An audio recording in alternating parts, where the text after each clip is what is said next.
The windshield wipers of the nondescript delivery van slapped back and forth, fighting a losing battle against the heavy, wet snow that had been falling since dusk.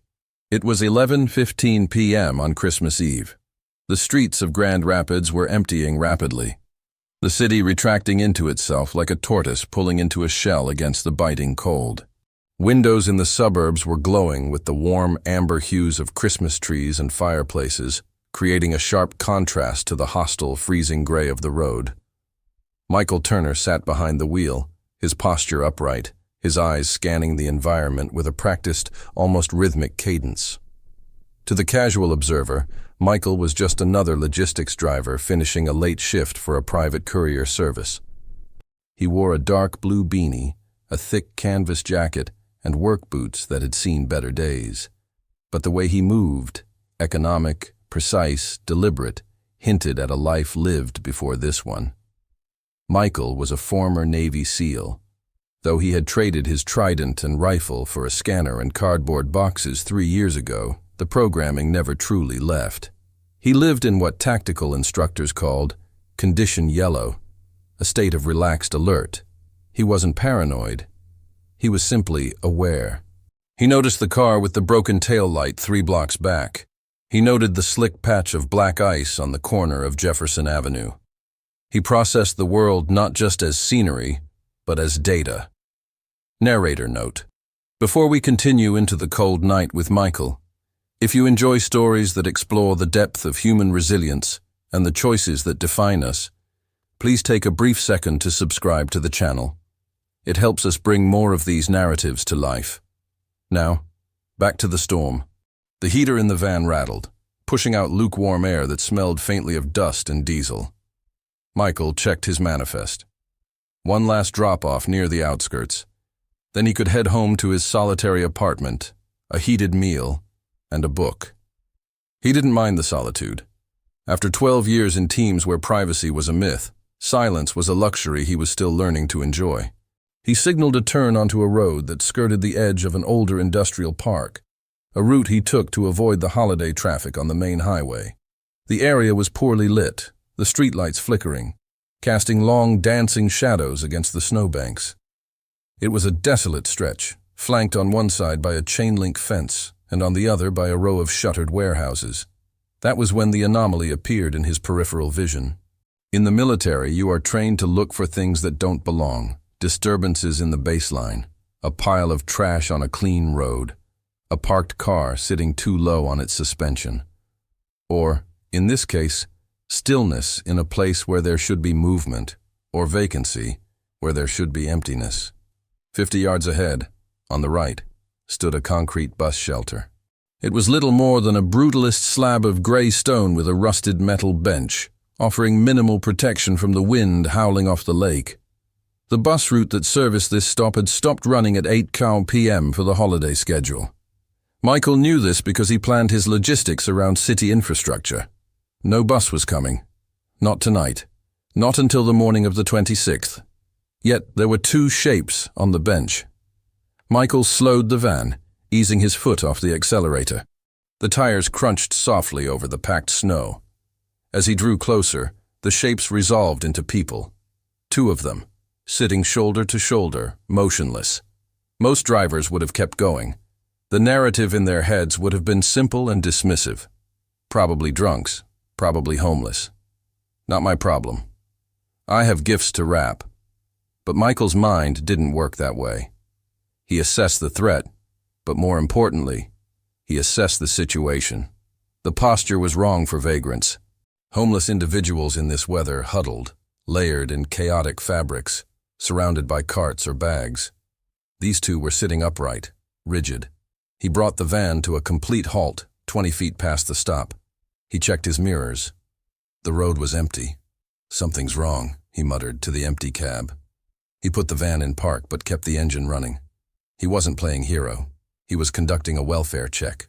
It was a civic duty, a remnant of the oath that said, "You protect those who cannot protect themselves." He unbuckled his seatbelt and reached for the heavy flashlight he kept in the door panel. Stepping out of the van, the cold hit him like a physical blow. The temperature had dropped to single digits, the wind chill pushing it below zero. The snow bit at his exposed skin. He zipped his jacket to the chin, pulled his beanie lower, and walked toward the shelter. He moved quietly, his boots finding purchase on the ice, making no sound. As he entered the cone of light from the flickering street lamp, he saw them clearly for the first time. They were elderly, a man and a woman, likely in their late 70s. The man wore a wool peacoat that looked dapper but was woefully thin for this weather. A flat cap sat on his head. The woman was in a beige trench coat, a silk scarf tied around her neck, clutching a leather handbag with white-knuckled intensity. They didn't have suitcases. They didn't have blankets. They had 2 plastic grocery bags at their feet. They looked like they were waiting for a carriage to take them to a gala, not freezing to death on a desolate road in the Midwest. Michael stopped 5 feet away, giving them space. He didn't want to startle them. "Good evening," Michael said, his voice deep and steady, projecting over the wind without shouting. The couple didn't jump. They turned their heads slowly, stiffly. The movement was mechanical, a bad sign. It suggested their muscles were already tightening from the cold. The man blinked, his eyes watery and red-rimmed behind wire-rimmed glasses. He looked at Michael, then past him, looking for a bus that wasn't there. Is it time?" the man asked. His voice was a dry rasp, trembling violently. Michael felt a pit form in his stomach. This wasn't a misunderstanding. This was a crisis. Michael stepped into the shelter, blocking the wind with his broad frame. The temperature inside the concrete box was barely a degree warmer than the outside. He quickly scanned them for injuries, blood, or signs of immediate trauma. There were none. But the trauma here was thermal. "Sir, ma'am," Michael said, crouching down so he was at eye level with them. This was a de-escalation tactic, but also a way to assess their cognitive state. "My name is Michael. I'm a driver. Do you know what time it is?" The woman looked at him. Her face was pale, waxy. Her lips had a bluish tint. Cyanosis. She was further along the hypothermia scale than the man. "It's Christmas Eve," she whispered, her teeth chattering so hard the words were chopped up. "We're waiting for the 10:15. "Ma'am," Michael said softly, "the buses stopped running 3 hours ago. There is no 10:15. The man, Harold, straightened up, trying to muster a dignity that the cold was stripping away. "Nonsense. Our son, David, he dropped us here. He said the schedule changed for the holidays. He said he had to go prepare the house for the grandkids and couldn't fit us in the car with the presents. He gave us tickets." Harold held up a crumpled piece of paper. Michael gently took it. It wasn't a bus ticket. It was a receipt from a gas station convenience store. A surge of white-hot anger flared in Michael's chest, sharp and dangerous. He recognized it, acknowledged it, and then locked it away in a mental box. Anger was useless right now. Anger wouldn't warm them up. "David said to wait," Evelyn, the woman, added. "He said, 'Wait here, Mom. Don't move until the bus comes. I'll meet you at the depot,' he promised." Michael looked at the plastic bags at their feet. He touched one. It felt like clothes. Just a change of clothes. No medicine. No food. "How long have you been here, Harold?" Michael asked, looking at the man's watch. Since dinner time. Maybe sixing." Harold looked confused. He tried to check his watch, but his fingers were too clumsy to pull back his sleeve. Loss of fine motor skills. Stage 2 hypothermia. 5 hours. They had been sitting in sub-freezing temperatures for 5 hours. "We tried to call him," Harold admitted, his voice cracking, the facade of control crumbling. "But my phone, the battery died from the cold, and Evelyn left hers at the old house." "The old house?" Michael asked, piecing the intel together. "We sold it," Evelyn said, a tear freezing on her cheek. "Signed the papers today. Gave the check to David to invest for us. To buy the in-law suite at his new place." The picture was complete. It was a tactical betrayal. Liquidate the assets, seize the capital, abandon the liabilities. It was a maneuver Michael had seen warlords do to villages. But to see it done by a son to his parents in the middle of America was a different kind of evil. Michael took off his gloves. He placed the back of his hand against Evelyn's cheek. She was ice cold. "Listen to me closely," Michael said, his tone shifting from inquiry to command. It was the voice that had directed fire teams under pressure. It was not a request. "You are in danger. You are freezing. If you stay here another hour, you will not wake up on Christmas. Do you understand me?" Harold bristled slightly. "Now see here, young man. We are not beggars. We are waiting for—" "The bus is not coming, Harold." Michael cut him off, firm but compassionate. "David is not coming back tonight. Look at me." He waited until Harold met his eyes. "You are in a survival situation. I am not leaving you here. I have a warm truck 20 feet away. We are going to get in it." Evelyn let out a small sob. The reality was breaking through the denial. She tried to stand, but her legs gave out instantly. Her muscles were rigid, the blood shunted to her core to keep her organs alive. Michael caught her before she hit the concrete. He didn't struggle. He simply absorbed her weight. She was frail, light as a bird. "I can't feel my feet," she panicked. "It's okay," Michael said. "I've got you." He looked at Harold. "Harold, can you stand?" Harold tried. He pushed against the bench, groaning. He managed to get upright, swaying like a tree in a gale. "Grab the bags, Harold," Michael lied. The bags were worthless, but Harold needed a mission. He needed to feel useful to keep his brain engaged. "Bring the gear. Follow me. Step in my footprints." Michael scooped Evelyn up into his arms. She felt fragile, like dried porcelain. He held her tight to his chest to share whatever body heat he could generate through his jacket. "Stay with me, Harold," Michael commanded over his shoulder. "One foot in front of the other. Do not stop." They moved through the snow. The wind screamed around them. It was only 20 feet, but for the elderly couple, it was an expedition across the Arctic. Michael opened the passenger door of the van.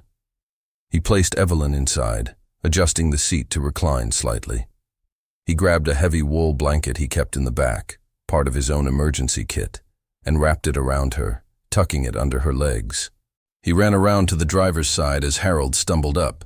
Michael opened the sliding side door. "In here, Harold, on the bench seat." He helped the old man up, practically lifting him by the belt of his coat. He slammed the door shut, sealing out the wind. The silence inside the van was heavy.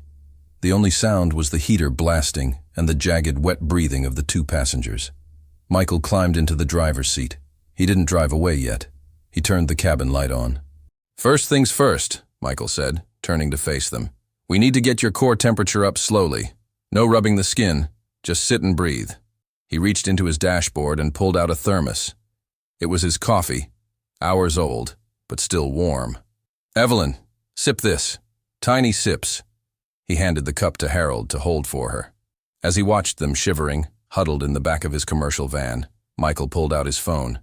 He looked at the signal bars. Full strength. He had a decision to make. The police, social services. On Christmas Eve, the system was a skeleton crew. They would be separated, likely put in a crowded emergency shelter or a hospital hallway for hours waiting for a social worker. They would be processed. They would be statistics. After the betrayal they just suffered, tossing them into the bureaucracy felt like a second abandonment. Michael looked at Evelyn's terrified eyes. She wasn't looking at the heater. She was looking at him, trusting him. Rule number 1 of the teams: adapt and overcome. He put the phone down. He wasn't calling 911, not yet.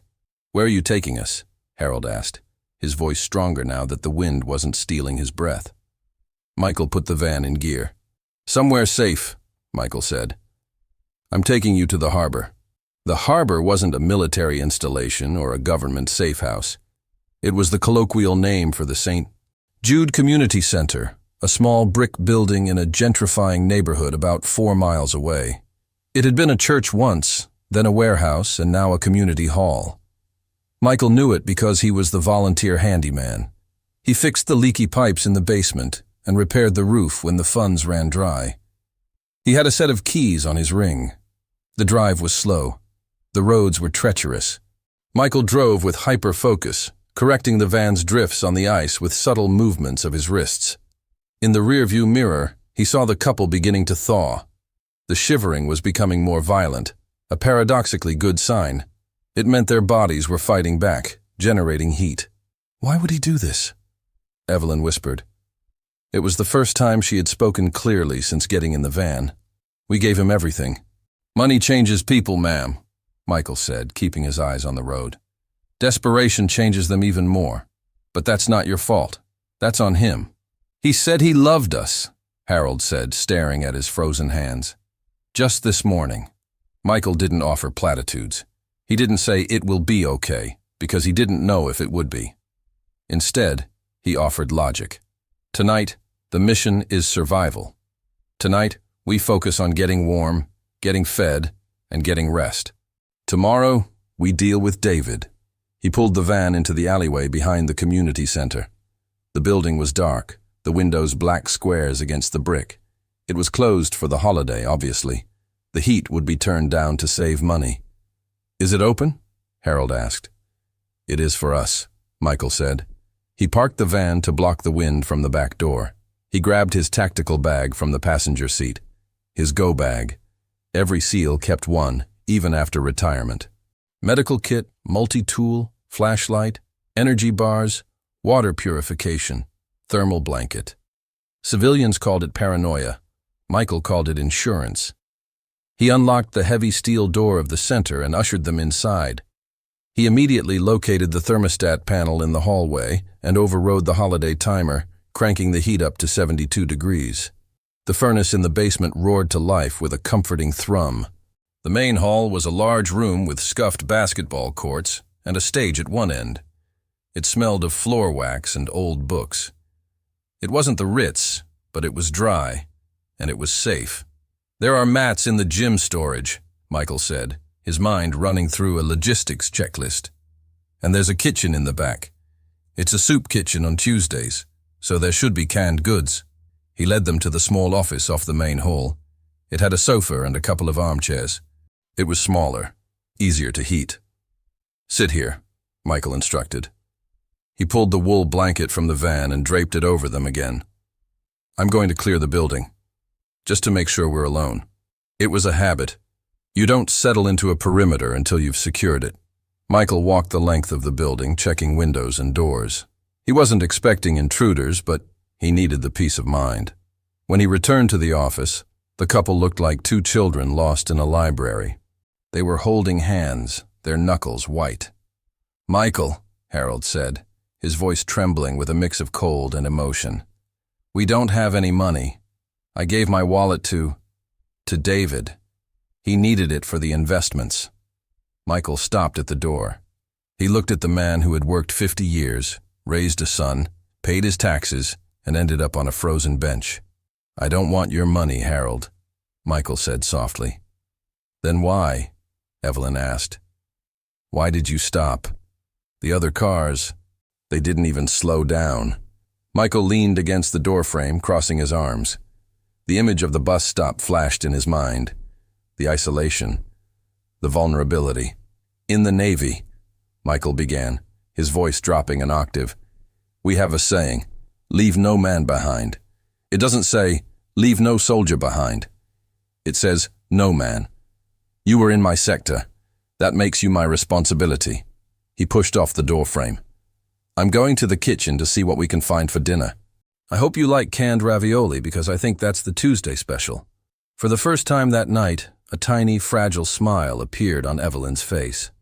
It wasn't much, but it was a start. Michael walked down the dark hallway toward the kitchen. He was in control.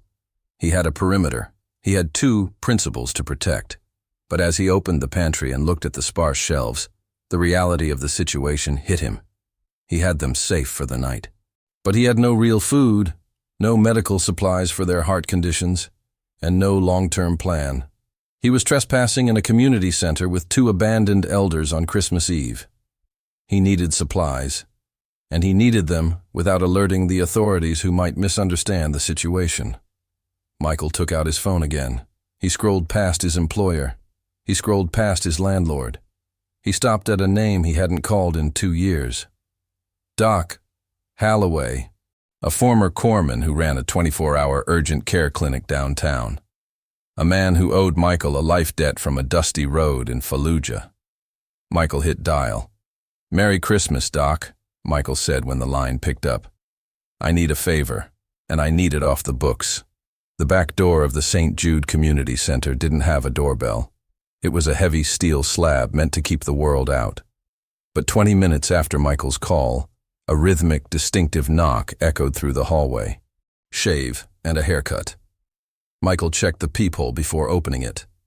Standing in the swirling snow was a man who looked less like a doctor and more like a linebacker who had taken up knitting. Doc Holloway was huge, wearing a parka over scrubs and carrying a beaten-up medical rucksack. "You know, usually people call me for stitches or a hangover IV," Doc grunted as he stepped inside, shaking snow off his shoulders like a grizzly bear. "Not a geriatric rescue mission on Christmas Eve." "Good to see you, Doc," Michael said, locking the door behind him. "Thanks for coming." "You said hypothermia risk," Doc said, his voice instantly shifting from banter to professional. "Where are the patients?"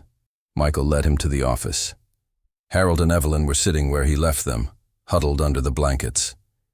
The room was warmer now, the smell of dust replaced by the faint scent of the heating vents working overtime.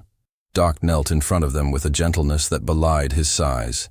He didn't just start poking and prodding. He introduced himself, asked permission. It was a masterclass in bedside manner. "I'm going to take your vitals," Doc explained, slipping a blood pressure cuff onto Harold's thin arm. "Now I need you both to be honest with me. Any chest pain? Any dizziness?" As Doc worked, Michael stood by the door, observing. This was where the educational value of his military training kicked in. He knew that the biggest danger right now wasn't just the cold. It was the biological reaction to warming up. "Listen to me," Doc said to Michael, keeping his voice low so the couple wouldn't panic. "We have to be careful of the afterdrop. You know what that is?" Michael nodded. "Cold blood from the extremities returning to the core too fast. It can cause heart arrhythmia." "Exactly," Doc confirmed, impressed. "So, no hot showers, no vigorous rubbing of the arms or legs. We need passive internal rewarming, warm fluids, warm air, slow and steady." Doc turned back to the couple. "Harold, your pressure is through the roof. Evelyn, your pulse is thready. I'm giving you both a mild vasodilator to help circulation and some glucose. You haven't eaten, have you?" "Not since breakfast," Evelyn whispered. "Michael," Doc jerked his head toward the kitchen. "Fuel, now, high carb, warm, easy to digest." Michael went to the kitchen. He found the promised canned ravioli, but he also found a stash of powdered chicken broth. He boiled water on the industrial stove. As he stirred the soup, he thought about the physiology of survival. In the SEAL teams, food was fuel. You ate to keep the machine running. But here, food was something else. It was comfort. It was a signal that the emergency phase was ending and the recovery phase was beginning. When he returned with 2 steaming mugs of broth and a bowl of ravioli, the color was starting to return to Evelyn's cheeks. The dangerous waxiness was fading. Doc packed up his bag. "They're stable, Mike, but they're exhausted. Their bodies have run a marathon just trying to stay warm. They need sleep, and they need to stay stress-free." Doc walked Michael back to the hallway. "Who did this?" Doc asked, his voice hard. "Who leaves 2 80-year-olds at a bus stop in a blizzard?" "Their son," Michael said, the words tasting like ash in his mouth. Doc stopped. He looked at Michael, his jaw tightening. "That's not abandonment, Mike. That's attempted murder via negligence. You should call the cops." "If I call the cops now, they spend Christmas in the precinct or a hospital waiting room while statements are taken. They get separated. They get scared," Michael argued. "Tonight, they sleep. Tomorrow, we figure out the legal side." Doc sighed, fishing a bottle of pills from his pocket. "Here. Tell Harold to take one in the morning for his pressure. I've got to get back to the clinic. It's icy out there. Car accidents are starting to roll in." Doc paused at the door. "You're staying here all night?" "Yeah, I'm on watch." Doc smiled, a sad, knowing smile. "You never really clocked out, did you, Turner?" "Drive safe, Doc." With the immediate medical crisis averted, The atmosphere in the small office shifted. It became intimate, quiet. The storm outside was a distant hum, a reminder of what they had escaped. Michael sat on a folding chair opposite the couple. They held their mugs of broth with both hands, the steam rising into their faces. The warmth seemed to loosen the tight knots of fear in their chests. "This soup is wonderful," Evelyn said. It was just instant powder and water, but to her, it was a lifeline. "Eat the pasta too," Michael urged. "You need the energy." As they ate, the silence stretched. Michael didn't push. In interrogations, or rather debriefings, you learned that if you let the silence hang, people would fill it. They wanted to explain. They wanted to be understood. "We thought it was a surprise," Harold said suddenly, staring into his cup. Michael leaned forward, elbows on his knees. "The trip?" "The move," Harold corrected. "David, he's been having trouble. His business. He said if we sold our house, the big colonial on Elm Street, we could pool our resources. He built an addition to his house in the suburbs, a mother-in-law suite. He showed us the blueprints.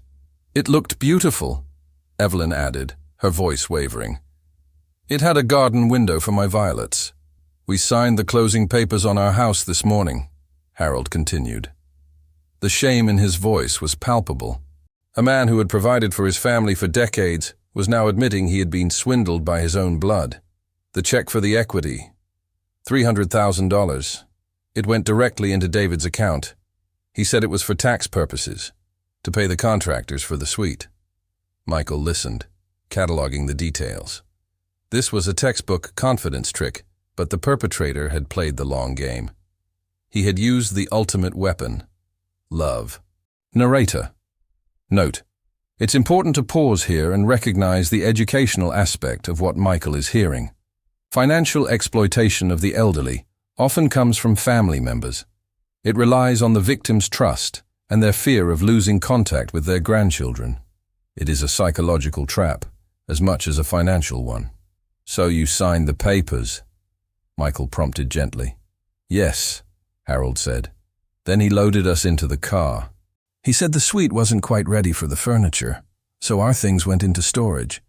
He said we were going to take a trip for Christmas while the paint dried. A surprise trip. He drove us around for hours," Evelyn said. "He seemed agitated, on the phone constantly, yelling at people. Then he stopped at that bus shelter," Harold finished, his voice dropping to a whisper. "He said, 'Get out. I need to make a call privately. Wait here. The bus will take you to the station, and I'll meet you there with the tickets.' He threw the bags out, and he drove away." Harold looked up at Michael, tears streaming freely now. He didn't look back, Michael. He peeled out of there like he was running from the devil. Michael felt a cold fury, colder than the wind outside. This wasn't just greed, it was disposal. The son had the money. The parents were just loose ends. "You didn't do anything wrong," Michael said firmly. "I need you to hear that. You trusted your son. That is not a crime. What he did, that is a crime." "What do we do?" Evelyn asked, looking small and broken. "We have no home, no clothes, no money." "You have tonight," Michael said. "And you have me." He stood up. "I'm going to set up some cots in here so you can lay down properly. The sofas are too lumpy. I'll be right outside the door in the hallway. I'm not going anywhere." By 2 a.m. the couple was asleep. The exhaustion of the ordeal had finally overtaken the adrenaline. Michael could hear their rhythmic breathing from the office. He sat in the hallway of the community center, sitting on a metal chair with his back against the wall, facing the entrance. He had turned off the main lights, leaving only the emergency exit signs glowing red. He was tired, but he wouldn't sleep. This was the dog watch. He took a sip of cold coffee and looked at his phone. The screen was the only light in the corridor. He thought about his own Christmas plans. He was supposed to wake up alone, go for a run, maybe watch a movie. He had no family. His parents had passed years ago, and his service had estranged him from most civilian friends. He looked at Harold and Evelyn's situation. They had family, and it had nearly killed them. He had no family, and it had made him the perfect person to save them. The irony wasn't lost on him. He knew he couldn't fix this alone. He was one man with a delivery van and a limited bank account. They needed clothes. They needed a lawyer. They needed a long-term housing solution until the legal mess was sorted. Michael opened an app on his phone, Nextdoor. It was usually a cesspool of complaints about dog walkers and loud music. But tonight, Michael saw it as a tactical asset. It was a communication network. He began to type. He didn't use names. He didn't give the specific address yet. He just told the story. Subject: a Christmas emergency. Neighbors needed. Text: tonight I found an elderly couple abandoned at a bus stop on the outskirts of town. No coats, no money, locked out of their home by family. They are safe now, warm and fed. But they have lost everything. They are currently at a safe location in the 4th Ward. They have nothing but the clothes on their backs. I am looking for community support for tomorrow morning. We need warm clothing, men's L, women's M, toiletries, and perhaps some Christmas cheer. If you are awake and willing to help, please DM me. Let's show them that this city isn't as cold as the weather. He hit post. It was a digital flare. He sent it up into the dark ether of the internet, hoping someone was watching. For 20 minutes, nothing happened. Michael watched the snowflakes drift past the red glow of the exit sign. Then, a notification pinged. User, Sarah J, 2:14 a.m. Oh my God. Is this real? I have a spare room full of blankets and a turkey I haven't cooked yet. What do you need? Another ping. User, Mike, the mechanic, 2:16 a.m. I'm up, insomnia. I have a space heater and some brand new coats from my shop's charity drive. Where are you? Another. User, Legal Eagle, 77, 2:20 a.m. I'm a family law attorney. If this is a case of elder abuse, financial fraud, do not let them sign anything else. I can help pro bono. Please contact me. Michael watched the notifications roll in. The red badges on the app icon climbed from 1 to 5 to 12. He felt a lump in his throat that had nothing to do with the cold. He had spent so much time seeing the worst in people, in war, and tonight with Harold's son, that he had forgotten about the other side. The side that wakes up at 2 a.m. to help a stranger. He replied to Sarah J. first. Meet me at the St. Jude Center at 8 a.m. Bring the blankets. He put the phone down. The mission parameters had changed. It was no longer a solo extraction. It was now a joint operation. Michael leaned his head back against the wall and closed his eyes for a micro nap. 15 minutes, just enough to reset the brain. Inside the office, Evelyn mumbled something in her sleep. Michael's eyes snapped open instantly. He listened. She settled back down. I've got you, he whispered to the empty hallway. But the night wasn't over. And the hardest part, the confrontation with the reality of their new life, was waiting for them in the morning light. The sun rose over Grand Rapids at 7:52 a.m., a pale, watery disk struggling to break through the cloud cover. The snow had stopped, leaving the world encased in a pristine, blinding white silence. Inside the St. Jude Community Center, Michael was already awake. He had slept for 20-minute intervals, a skill known as polyphasic sleep utilized during continuous ops. He felt gritty, but functional. He had used the industrial coffee maker in the kitchen to brew a massive pot of dark roast, the aroma slowly filling the drafty hallways. He walked softly into the office. Harold and Evelyn were stirring. They looked disoriented, the confusion of waking up in a strange room washing over their faces. Then, memory returned. The slump in Harold's shoulders was visible even under the wool blanket. "Merry Christmas," Michael said softly, placing 2 fresh mugs of coffee on the small table. "Is it?" Harold asked, his voice thick with sleep and sorrow. "It feels like, well, I don't know what it feels like. Defeat, I suppose." "It's not defeat, Harold. It's a regrouping phase," Michael corrected him. "Drink the coffee." At 7:58 a.m., headlights swept across the frosted windows of the front entrance. Then another pair, then a third. Michael checked his watch. Punctual. "Stay here," Michael told the couple. "I have some friends coming in." He walked to the main double doors of the center. When he pushed them open, the cold air rushed in, but so did the warmth of humanity. It wasn't just Sarah J. and Mike the mechanic. There were 6 cars parked in the unplowed lot. People were stepping out, their breath pluming in the air, arms full of bags, boxes, and foil-wrapped trays. They moved with a surprising lack of chaos.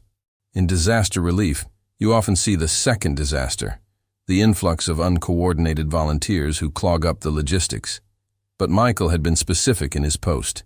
He had asked for targeted aid. Sarah, a woman in her 30s with a bright red scarf, stepped forward first. "I'm Sarah. I brought the blankets and the turkey. It's fully cooked, just needs warming." "I'm Mike." A burly man in a grease-stained Carhartt jacket nodded, got a portable radiator and some heavy coats. "I'm distinct from the other Mike," another man joked. "I'm Dave.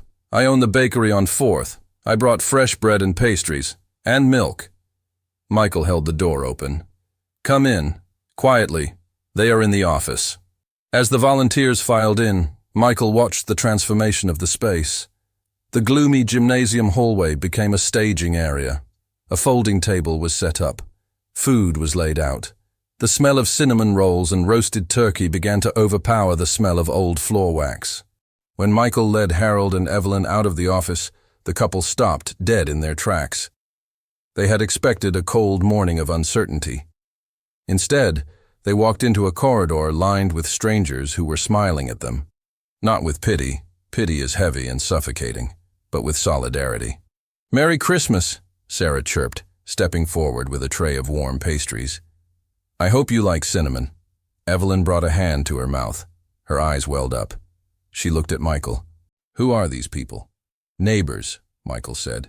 "People who didn't like the idea of you being alone." Narrator note.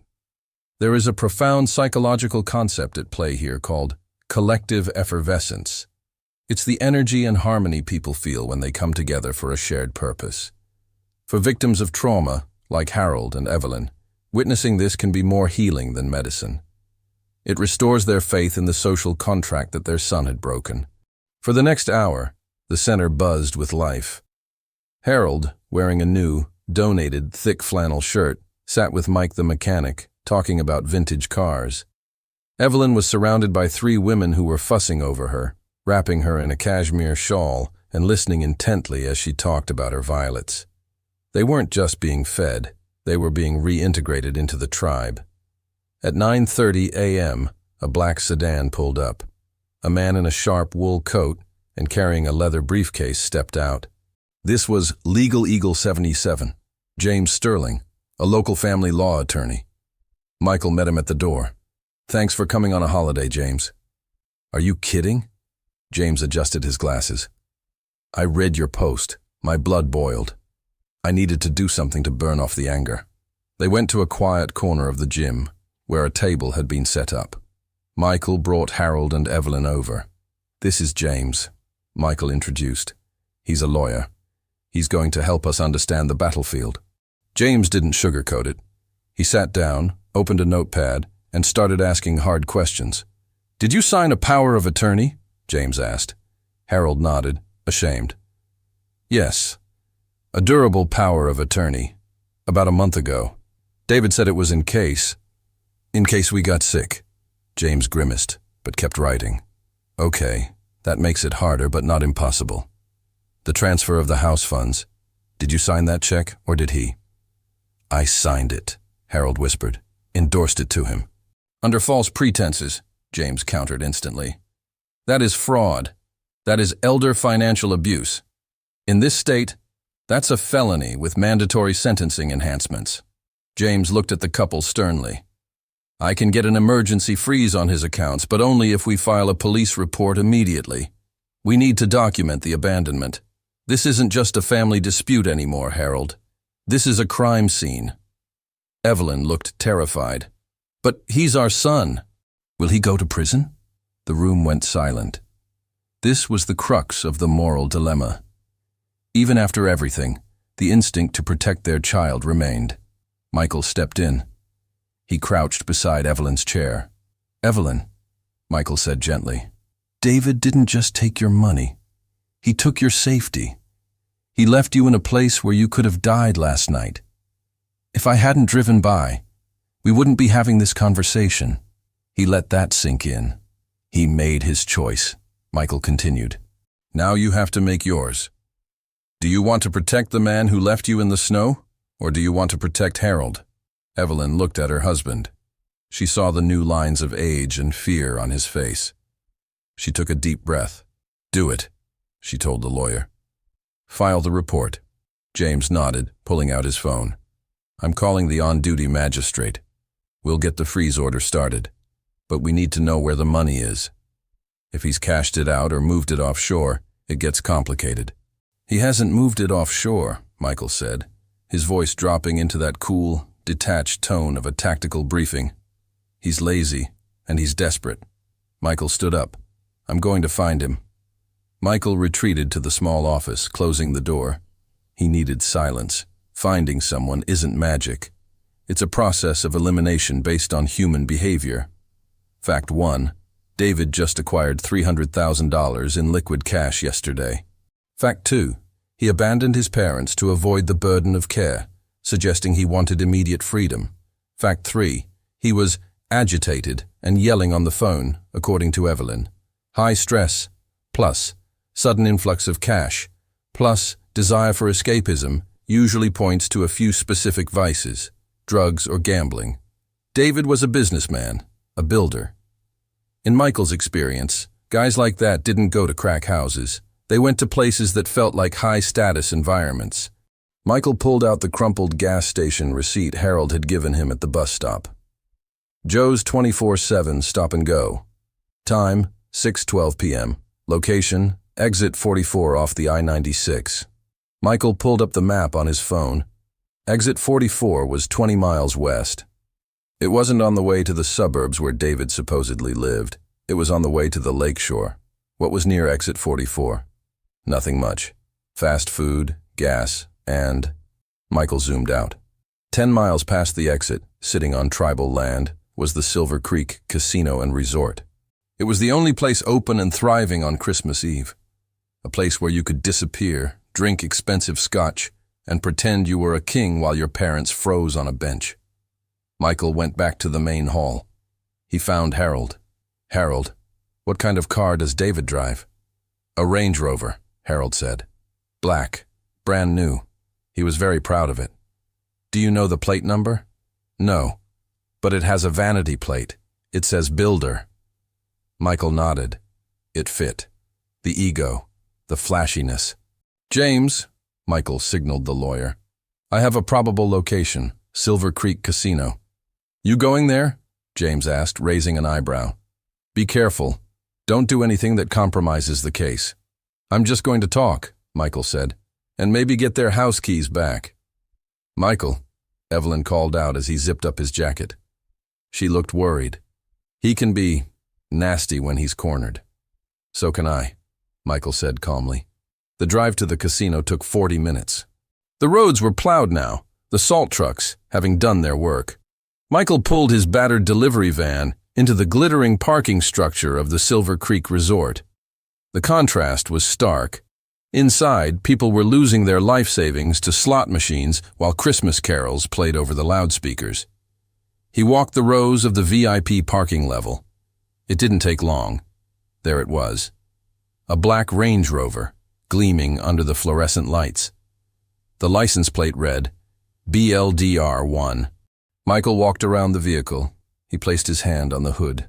Cold. He had been here all night. Michael didn't scratch the car. He didn't slash the tires. That was amateur hour. Instead, he took a photo of the car, the plate, and the location. Evidence. He walked into the casino floor. The noise hit him, a cacophony of ringing bells, digital chirps, and the low roar of conversation. The air smelled of pumped-in oxygen and stale cigarette smoke. Michael moved through the crowd, scanning. He wasn't looking for a needle in a haystack. He was looking for a man who thought he was the center of the universe. He found him at the high-stakes blackjack tables. David looked exactly like Michael expected. 45 years old, wearing a suit that cost more than Michael's van, with a loosened tie and a glass of whiskey in his hand. He was laughing loudly, high-fiving the dealer. He had a stack of chips in front of him that looked like at least 10 grand. He looked like a man without a care in the world. He certainly didn't look like a man wondering if his parents were dead. Michael walked up to the table. He didn't barge in. He stood directly behind David's chair, just inside his personal space. The dealer looked at Michael, a guy in work boots and a beanie in the high roller pit, and frowned. "Sir, can I help you?" David turned around, annoyed at the interruption. "Yeah, pal, do you mind? You're blocking the—" The words died in his throat. Michael didn't blink. He stared down at David with eyes that had seen things David couldn't imagine in his worst nightmares. It was the 1,000-yard stare, focused entirely on one target. "David Brooks?" Michael asked. His voice wasn't loud, but it cut through the casino noise like a razor blade. "Who are you?" David asked, shifting in his seat. He tried to look tough, but his eyes darted to the security guards. "I'm the guy who found them," Michael said. David went pale. The blood drained from his face so fast he looked like he might faint. "Found who?" "Harold and Evelyn," Michael said, leaning in closer. "The people you left at the bus stop to die." The table went quiet. The other players looked at David. The dealer paused with a card in mid-air. "I don't know what you're talking about," David stammered, sweat instantly beading on his forehead. I dropped them at the station. They took a trip." "There was no bus, David," Michael said. "And you know that. You left them in 20-degree weather with no coats. That's attempted manslaughter." David stood up, knocking his chair over. "Security! This guy is harassing me!" A large security guard started walking over. Michael didn't flinch. He pulled out his phone. "I have a lawyer filing a police report right now. I have photos of your parents in the hospital condition they were in when I found them. And I have a timeline." He held the phone up, showing a picture of Evelyn wrapped in blankets, looking frail and terrified. "You have two choices," Michael said, his voice low and dangerous. "Choice A. You stay here. I call the state troopers, and they arrest you on the casino floor in front of everyone. We freeze your assets, and you go to jail for elder abuse." David licked his dry lips. "And choice B?" "Choice B," Michael said. "You cash out those chips right now. You give me the cash. You give me the keys to the house, and you give me the keys to this truck." "My truck?" David squeaked. "It was bought with their money," Michael said. "It's their truck. You're just the driver." The security guard arrived. "Is there a problem here, sir?" Michael turned to the guard, smiling calmly. "No problem.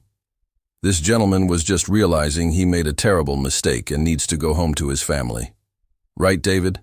David looked at the guard. He looked at Michael. He looked at the stack of chips, his parents' life savings. He realized something that bullies always realize when they meet a warrior. He was outmatched. David's voice broke. "I'll cash out." The cashier's cage at the Silver Creek Casino was designed to handle large transactions, usually accompanied by smiles and congratulations. Today, the transaction was conducted in a suffocating silence. David stood at the window, his hand shaking as he signed the paperwork to cash out his chips. The teller, a perceptive woman named Maria, looked from the sweating man in the expensive suit to the calm, imposing figure in the beanie standing 2 feet behind him. She sensed the dynamic immediately. "How would you like the payout, sir?" Maria asked. "Cashier's check," Michael answered for him. "Made out to Harold and Evelyn Brooks." David hesitated, the pen hovering over the paper. Greed is a powerful reflex. Even now, cornered and exposed, his mind was looking for an angle, a way to keep a slice. I can't put it all in their name," David muttered, low enough so the teller wouldn't hear. "I have expenses. The mortgage on the addition." Michael stepped closer. He didn't touch David. He didn't need to. He simply leaned into his peripheral vision, a dark shadow of accountability. "The addition that they will never live in," Michael whispered. "Sign the check, David. Or I make the call, and you spend Christmas in a holding cell explaining to a judge why you abandoned 2 vulnerable adults in a blizzard. That's a felony. And with your business reputation, you'll be ruined by New Year's." David signed. The pen scratched against the paper, a harsh, final sound. When the check was printed, Michael took it. $312,000. The original equity, plus the $12,000 David had won using his parents' money. "The keys!" Michael held out his hand. "How am I supposed to get home?" David whined. "There's a bus stop out front," Michael said, his voice devoid of sympathy. "It's a long wait. It's cold. You'll have plenty of time to think about what it feels like." Michael took the key fob to the Range Rover. He turned and walked away. He didn't look back to see David slump against the counter. In the SEAL teams, once a target is neutralized, you move on. You don't linger. Michael walked out into the crisp, cold air of the parking garage. He unlocked the Range Rover. It smelled of new leather and arrogance. He adjusted the seat, tossing his beanie onto the dashboard. As he drove out of the casino complex, merging onto the highway back toward the city, Michael felt the tension in his shoulders begin to unknot. He had completed the mission. But as the adrenaline faded, a different feeling washed over him. Sadness. He had won the battle, but Harold and Evelyn had lost the war. They had their money back, but they had lost a son. No check could fix the hole that betrayal had left in their hearts. Narrator note: this is a crucial lesson in conflict resolution. Often we look for a happy ending where everyone reconciles. But in cases of severe abuse or exploitation, the healthiest outcome is often separation. Michael understands that protecting the couple means removing the predator, even if he is family. When Michael pulled the black SUV up to the St. Jude Community Center, it was shortly after noon. The snow had stopped completely, and the sun was reflecting off the white drifts, making the whole world look scrubbed clean. The scene inside, however, had evolved from a rescue operation into a celebration. The smell of roasted turkey and stuffing filled the gymnasium. Someone had brought a portable stereo, and Bing Crosby was crooning "White Christmas." There were now over 20 people in the hall: neighbors, the lawyer, the mechanic, and even a few off-duty firefighters who had heard the call. Harold and Evelyn were seated at the head of a long table made of folding desks pushed together. They were laughing. Actually laughing. Evelyn was holding a baby, Sarah J's youngest, cooing at the infant. Harold was deep in conversation with a young man about the history of the neighborhood. They looked alive. When Michael walked in, the room went quiet for a beat. All eyes turned to him. He walked over to the table where James, the lawyer, was sitting. He placed the cashier's check and the key fob on the table. "It's done," Michael said quietly. James picked up the check. His eyes widened slightly at the amount, but he maintained his professional composure. "And David? He's taking the bus," Michael said. A ripple of grim satisfaction went through the listeners. Michael knelt beside Evelyn's chair. She looked at him, her eyes searching his face. She saw the fatigue there, but also the peace. "Is he?" Evelyn started but couldn't finish. "He is safe," Michael said, choosing his words carefully. "But he is gone, Evelyn. He can't hurt you anymore. This check. This is your freedom. James is going to help you find a new place. A place that belongs to you." Evelyn looked at the check, then at Harold. She reached out and took Michael's rough, calloused hand in hers. Her skin was warm now. "You didn't have to do any of this," she whispered. "You could have just kept driving." "No," Michael said, shaking his head. "I couldn't." Harold stood up. He looked at the room full of strangers who had become friends in less than 12 hours. He tapped his spoon against his glass. I would like to say something," Harold announced, his voice steady. "Yesterday, my wife and I thought our life was over. We thought we had no value left. We thought we were invisible." He looked at Michael. "But this young man saw us. And because he saw us, all of you saw us. We have lost a house and we have lost a son. But today, looking at this table, I think we found a family." There wasn't a dry eye in the room. Even the burly mechanic wiped his face with a grease rag. They ate. They shared stories. For a few hours, the cold reality of the world was held at bay by the warmth of the community. By 4 p.m., the sun was beginning to dip, casting long purple shadows across the snow. The party was winding down. James, the lawyer, had arranged for Harold and Evelyn to stay at a nice extended stay hotel suite for the week, paid for by the community fund until their money cleared. He drove them there in his sedan. As they were leaving, Evelyn stopped at the door. She turned back to look for Michael. He was in the corner, folding up the chairs, putting the gym back to rights. Always working, always serving. She walked over to him. She didn't say anything this time. She just hugged him. It was a mother's hug, fierce, protective, and full of gratitude. "Don't be a stranger, Michael," she commanded. "You come for Sunday dinner when we get settled. That's an order." Michael smiled, a genuine boyish smile that took 10 years off his face. "Yes, ma'am. Copy that." He watched them leave. He watched the volunteers pack up the leftovers. He watched the lights go out one by one. Finally, Michael was alone again in the St. Jude Center. He locked the heavy steel doors. He walked out to his delivery van. It was covered in a fresh dusting of snow. He climbed into the cold cab and started the engine. The heater rattled to life. He checked his phone. No messages, no alerts. The crisis was over. He put the van in gear and pulled out onto the quiet street. He was going home to an empty apartment, a frozen dinner, and a silent night. But as he drove, Michael realized something had changed. The silence didn't feel lonely anymore. It felt peaceful. For 3 years, he had been trying to figure out who he was without the uniform. Was he a hero? Was he a warrior? Was he just a driver? He looked at his reflection in the rearview mirror. He was a protector. That didn't stop when he handed in his badge. It didn't stop because he was a civilian. It was who he was. He turned on the radio. A classic Christmas song was playing. Michael Turner smiled, turned his truck toward home, and for the first time in a long time, he felt like he had truly come home.